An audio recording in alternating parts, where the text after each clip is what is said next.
السلام عليكم ورحمة الله تعالى وبركاته. daawadayaal kusoo dhawaada qaybtii labaad ee qisada Dan Cooper. marka haddaadan qaybtii hore soo daawanin fadlan dib u laabo oo soo daawo qaybtii hore si aad u ogaato halka wax ka bilowdeen.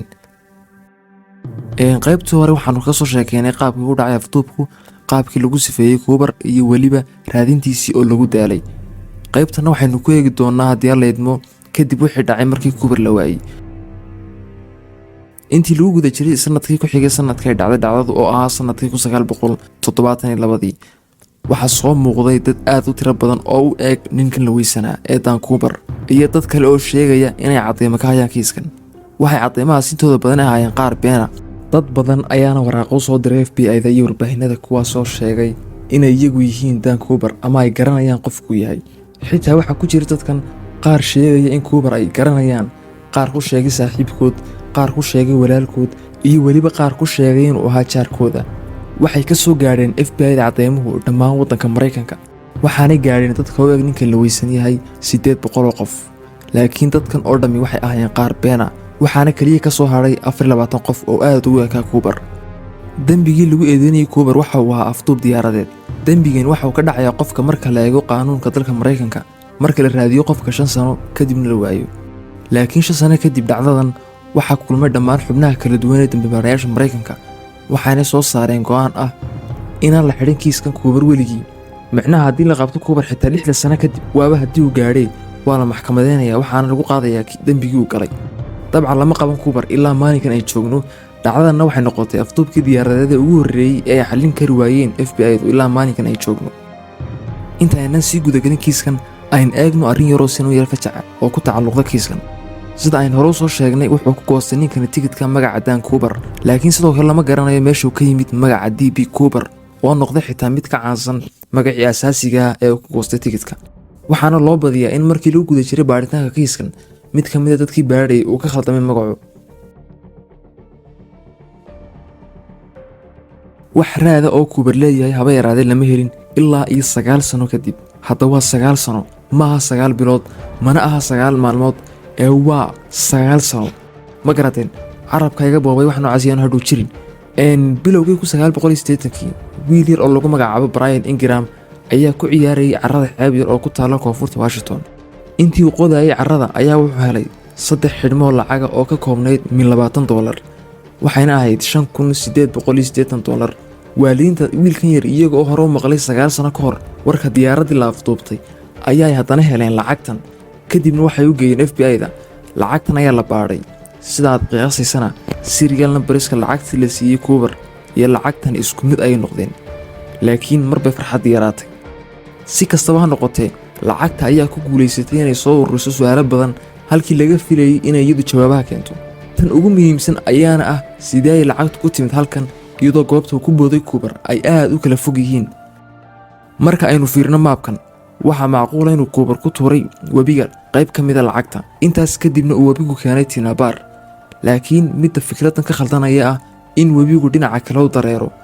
markii wiilka yar helay lacagta caaga isku hayay lacagtiisu sidiisii ayuu ahaa. midaana macquul ma aha sababtoo ah tijaabo la sameeyey 2009kii waxaa lagu ogaaday in caaga lacagta isku haya uusan biyo iyo ciid toona u adkaysan karin in ka badan 1 sano. sharaxaadda ugu macquulsan ayaa ah in Cooper ama qof kale ay lacagta ku haaseen Tinabar. Cooper miyaa badbaaday oo lacagta meesha ku haasay mise qof kale ayaa aasay kadib markii uu arkay raadraaci Cooper? haddii ay jirto sharaxaad aan u baahnayn faragelin qof, lacagta ayaa ku guulaysatay inay wareeriso baadhayaasha 10 sano. waxaynuna odhan karnaa tani waa sir ku hoos qarsan. ilaa iyo markii la helay lacagta waxaa baadhitaano dhowr lagu sameeyey goobta lacagta laga helay iyo agagaarkeeda oo idil. laakiin ilaa iyo maanta lacagta qaybteedii kale iyo Cooperba lama helin. bilowgii horeba dad badan ayaa aaminsanaa inuusan Cooper badbaadin. midanna uma yeelaysa sheekada wax xiisa ah. badanaa sheekooyinkani aad ayay uga xiisa badan yihiin xaqiiqada, inkastoo aysan jirin caddayn adag oo ka soo horjeeda ama la jirta in Cooper uu badbaaday. xitaa inuu booditaanka ku dhintay maaha mid la isku indhatiri karo. markii uu Cooper soo boodayay diyaaraddu waxay dhex maraysay dabayl iyo roob iswata oo aad u xoog badan. dhulka ka hooseeyana waxaa qarinayay caad aad u badan. waxayna la micno tahay in Cooper uu booday isagoon ogeyn meeshuu ku dambayn doono. xitaa haddii uu arki karay meeshuu ku degayo, baarashuudkoo doortay waxa uu ahaa nooca aan la maamuli karin. kaliya waad furaysaa, dabaysha ayaana ku maamuli, dhankay ku kaxaysamay baana tegi. waxaana la aaminsan yahay inuu kuubar u dalbaday labada baarashuud ee kuwa hore ah iyo labada kuwa dambe ah si uu uga dhaadhiciyo FBI-da inuu hore usii afduuban doono qof ka mida dadkii diyaaradda la saarnaa. taasina waa sababta ay FBI-da uga laabatay fikradda ah inay baarashuud feyga ugu soo dhex qariyaan, sababtoo ah tani waxay halis gelinaysaa nolosha qof aan waxba galabsan. baarashuudyada uu dalbaday kuubar waxaa ka mid ahaa baarashuudka militariga nooca loogu talagalay tababarka een weliba la maamuli karin. middan ayaana ka hoos baxday kuubar maadaama uu qaatay isaga. markana kuubar ayaa sameeyey doorashadii ugu xumayd, laakiin waxaa jira waddooyin kale oo xogtan lagu sharxi karo. waxaa macquula inuu kuubar u qaatay baarashuudka tababarka si uu ugu rito lacagta, taas ayaana ah sababta ugu dhow ee kuubar uu qaatay baarashuudkan. midda kale, go'aanka ah inuu kuubar uu qaatay baarashuudka militariga micnaheedu maaha inuusan aqoon lahayn. waxay noqon kartaa inuu aqoon u leeyahay, maxaa yeelay baarashuudka uga tegay waxa uu ahaa baarashuudka shacabka, midka uu qaatayna waxa uu ahaa baarashuudka militariga. halkanna albaab kale ayaa nooga furmi kara, sababtoo ah waxa uu kuubar u qaatay baarashuudka militariga ayaa noqon karta inuu ahaa militari. sidoo kale waxaa sabab u ah in kuubar looga shakiyo militari ayaa ah markii ay diyaaraddu ku wareegaysay dusha madaarka Seattle ayuu kuubar sheegay in xarunta diyaaradaha militariga ee McCord ay 20 daqiiqo u jirto. taasina sax ayay ahayd, waxayna caddayn u noqon kartaa inuu kuubar ahaa asal militari. marka laga soo tago militariga, kuubar ayaa xitaa noqon kara CIA. nooca diyaaradeed ee uu kuubar afduubtay Boeing 727 ayaa waxaa hore u isticmaali jiray CIA-da xilligii dagaalkii Vietnam, iyagoo ku geyn jiray ciidamada iyo sahayda ciidanka. midda kale, kuubar inuu afduubto diyaaradda iska leedahay shirkadda Northwest Airlines ayaa ah mid iska caadiya. markii mid ka mid ah shaqaalaha diyaaraddu weydiiyey kuubar ujeedadiisa, wuxuu kuubar ku jawaabay, sababtu maaha inaan u ciil qabo shirkaddiina, ee sababtu waa inaan ciil qabo. sidaas ay tahay xitaa waxaa caddeyd inuu kuubar soo diyaargaroobay. wuxuu inoo muuqday qof si fiican u yaqaan duulimaadka diyaaradaha, korkana ka aqoonsan kara magaalada uu hadba dulmarayo. aamusnaana hawlihiisa ku dhammaystay oo kiyaale ama muraayad mido ayuu xidhay si uu wejigiisa u qariyo. cadeymo yarna waa uu ka tegey. wuxuu dalbaday 4 baarashuud si uu u dago FBI-da. xitaa warqaddii uu u dhiibay Florence Schaffner wuu qaatay. marka laga reebo magaca uu tigidhkiisa ku qoray, qoraal kale oo kuubar laga hayaa ma aysan jirin. laakiin qorshayntiisa iyo dhagartiisaba waxay u muuqatay inuusan kuubar si wanaagsan uga fikirin baxsashadiisa. wuxuu dalban karay qalab fara badan oo loogu talagalay booditaanka, sida kaba buudha, koofiyadda difaaca iyo weliba dharka booditaanka. xitaa wuxuu awooday in lacagtii $20 uu u dalbaday uu ka dhigto $100 si ay ku fududaato qaaditaankeedu. annaga oo ka soo qaadayna inuu kuubar badbaaday isagoo nabad qabana ku degay duurka, wuxuu ku qasban yahay inuu soo dhex maro dhulkan aadka u qabowga badan. waxaan u arkaa in baxsashadii kuubar ay ahayd mid ku nasiibsa ah. dhinaca kalena, dowladdu ma aysan helin qof la waayey oo faahfaahinta kuubar leh wixii ka dambeeyey afduubka. middan ayaana muujinaysa inuu kuubar badbaaday uuna noloshiisa hore u sii watay. tusaale, afduubayaal ayaa isku dayey baxsashadii kuubar oo kale, badankooduna way badbaadeen inkastoo wax yar kadib la soo qaqabtay. waxaana jiray 100 qof oo looga sheekiyey inay yihiin kuubar sidaan hore soo sheegnay. macquulna ma aha inaan dhammaantood ku sheegno muuqaalkan, aynuna fiirino kuwa ugu muhiimsan ee looga sheekiyey inay yihiin kuubarka dhabta. aynu ku bilowno eedeysanaha koowaad, Robert Rackstraw. waxaa ninkan laga sheekiyey 1978 wuxuuna ahaa duuliye helikabtar, wuxuuna ka qayb galay dagaalkii Vietnam. wuxuu haystay tababaro dhinaca waxyaabaha qarxa ah, sidoo kalena wuxuu aqoon u lahaa booditaanada dhaadheer. waxaana laga heliyey shaqadii ciidannimada ahayd ka hor muddo yar dhacdadan. wuxuuna jiray 28 sano markay dhacdadu dhacday, wuxuuna kaba dambaystii dhintay 2019. markay u tagaan warbaahinada iyo wariyaashu ninkan ee ay weydiiyaan, adiga miyaa daan kuubarka dhabta, si caadi uguma jawaabayn. wuxuu ugu jawaabayay, keliya waa suurtagal, waa macquul, way dhici kartaa. kelmadooda noocaasiya ayuu adeegsan jiray. wuxuuna ahaa nin la yaab leh marka loo fiirsado hadalladiisa iyo qaabka uu hadlayo. lagumana caddayn ninkan dembiga. ugu dambeynna FBI-du way laabeen eedeynta ninkan. imikana aynu u tagno eedeysanaha labaad, Richard McCoy. waxaana ninkan laga shakiyey 1972, micnaha 4 bilood kadib dhacda, kadib markii uu afduubtay Boeing 727. adigu haddaan warka idiin soo koobo, ninkani wuxuu si toosa ugu dayanayay daan kuubar kadib markii uu badsaday dokumentariyada iyo warbixinada laga diyaariyey ninkaas.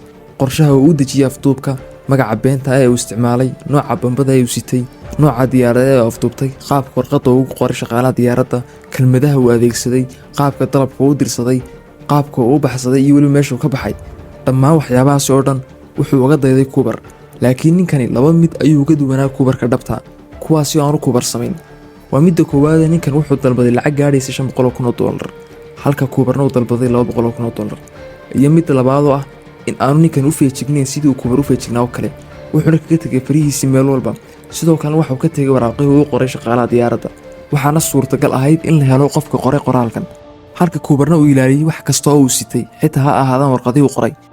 iyadoo ay aad isugu egyihiin labadan dhacdo, haddana waxaa iska cad in McCoy uu keliya ahaa mid ku dayanaya Cooper, uuna maskaxdiisoo kale lahayn. raadadkii uu ka tegay ayaana u fudeediyey inay soo qabtaan FBI-du ninkan, waxaana la soo qabtay keliya 2 maalmood kadib markii uu fuliyey hawsha. waxaanu ahaa kiis fudud oo aanan la barbar dhigi karin kiiska Cooper, waxaana McCoy lagu xukumay xabsi 45 sano ah oo ah dembiga afduubka ee uu galay. sidoo kalena waxaa jiray eedeymo kale oo lagu sheegay ninkan inuu yahay Cooper oo mar labaad ku celiyay hawsha afduubka, laakiin eedeymaha lama sugin inay yihiin xaqiiqo. FBI-duna waxay sheegeen in aanu ninkan ahayn DB Cooper, maxaa yeelay xitaa haddii ay jiraan isweekaansho ka dhexeeya labadan afduub, waxaa jira kala duwanaansho ka dhexeeya labadan nin oo uu ka mid yahay kala duwanaanshaha dhinaca jirka. sidoo kalena McCoy maalintii dhacdo dhacaysay maalintii ku xigtay wuxuu joogay gobolka Utah, uuna la qaadanayay xafladda ciidda Thanksgiving qoyskiisa. suurtagalna maaha inuu sidaas dhaqsaha badan ku yimaado masaafadan, sababtoo ah waxa u dhaxaysa meeshan uu ku booday Cooper iyo gobolka Utah masaafo dhan 1500 kilomitir. dhammaan waxyaabahaasina waxay McCoy ka fogeeyeen in laga dhigo kiiska ah Dan Cooper-ka dhabta.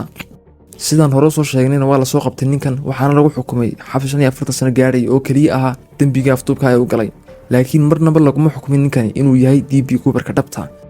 ninkan markii la xidhay kadib wuxuu awooday inuu ka baxso xabsiga, laakiin waxaa lagu dilay iswidaarsi rasaas oo ay iswidaarsadeen bilayska. aynu imikana eegno eedeysanaha saddexaad ee kiiskan, Dwayne Weber.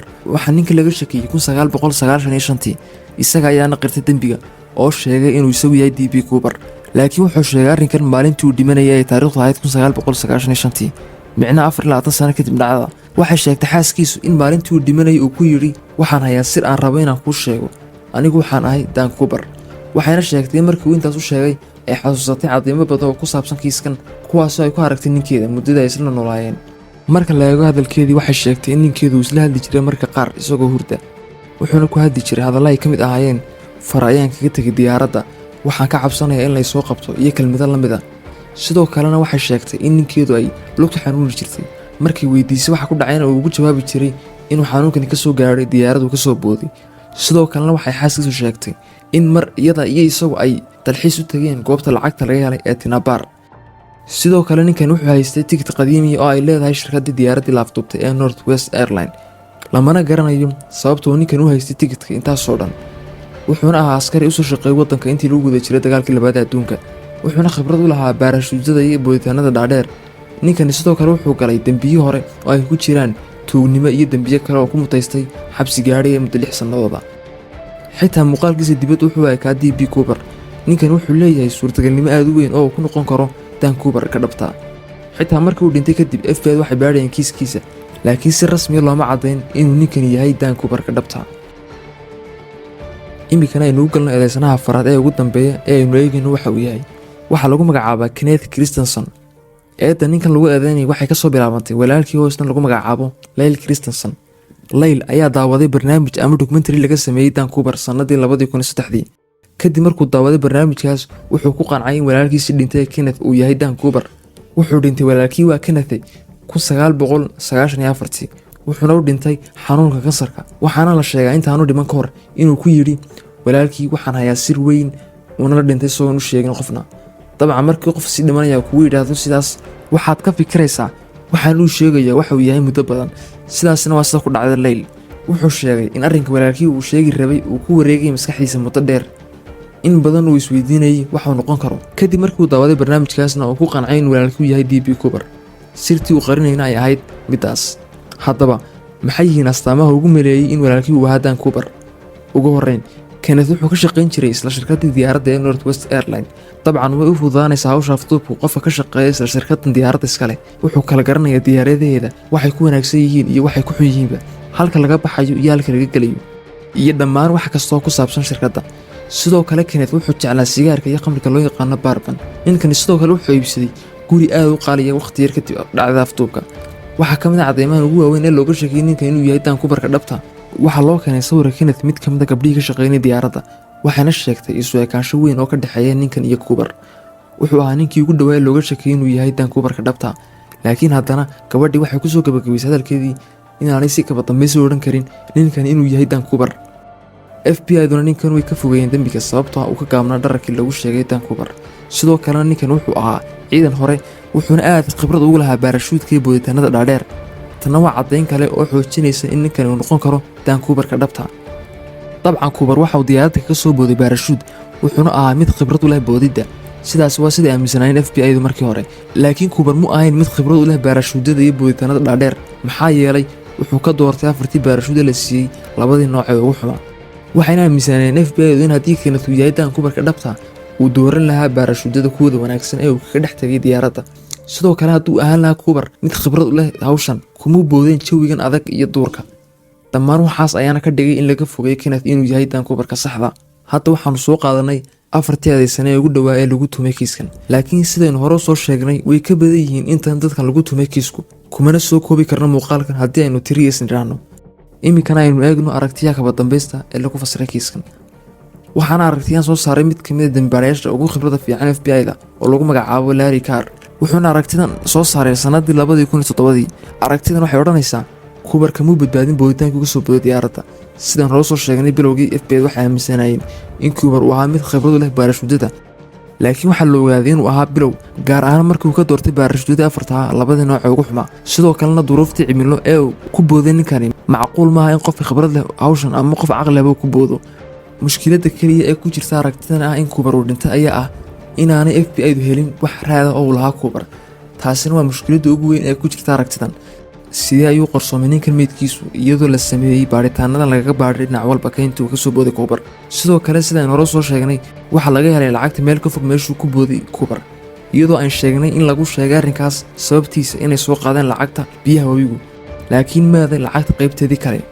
marka laga tago 3 xidhme ee la helay waxaan la helin lacag gaadhaysay $194,000. lacagtaasna laguma isticmaalin meelna. aragtidaasna waxay odhanaysaa dhammaan lacagtii Cooper qaatay waxay dhex galeen webiga, laakiin sidee bay qaybtana la helay uga soo baxday boorsada ku jirtay lacagtu una timid meeshan laga helay? jawaabta kaliya loo hayo su'aashaas waxay tahay 3 xidhmo waxay kula jireen lacagta boorsada waxaana wada sidii webiga. si kaliis ayana 3 xidhmo uga soo baxeen shadada waxaana ku hadheen meeshan laga helay, halka qaybtii kalena ay sii socotay. webigani waa webi aad u weyn wuxuuna soo dhex maraa kaynta uu ku soo booday Cooper.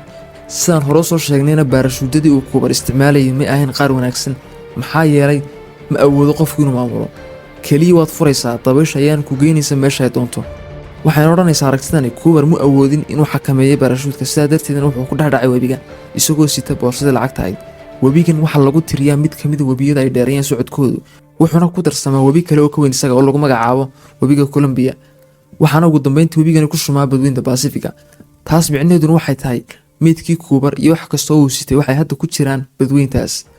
aragtidan waa aragtida saxda ah ee ugu dhow ee lagu fasiray kiiskan.